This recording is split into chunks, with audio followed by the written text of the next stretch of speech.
பின்னாடி பேசுகிறத பற்றிலாம் நம்ம கவலைப்படவே கூடாதுங்க. அவங்கள விட நம்ம 2 அடி முன்னாடி இருக்கோன்றதை நினச்சி பெருமைப்பட்டுக்கிட்டு போயிட்டே இருக்கோம்.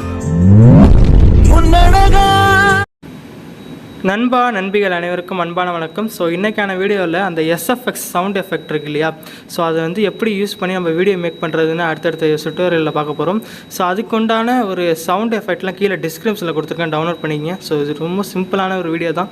ஸோ சில நண்பர்கள்ட்ட கேட்டதில் ஒரு 70 சவுண்ட் எஃபெக்ட் விட்டு நம்மள்ட்ட கொடுத்தாங்க. ஸோ அதுதான் உங்களுக்கு வந்து நான் கீழே டிஸ்கிரிப்ஷனில் கொடுத்துருக்கேன், மறக்காமல் போய் டவுன்லோட் பண்ணிக்கங்க. ஸோ இதை பற்றி கொஞ்சம் தெரிஞ்சுக்கணும்னா வைபிள் ஃபெதர்ஸ் எடிட் இருக்குது பார்த்தீங்களா, ஸோ அவங்க போட்டிருக்காங்க. ஸோ அதில் போய் செக் பண்ணி பாருங்கள். ஸோ அடுத்தடுத்த இது வீடியோவில் டுட்டோரியல் போடலாம்.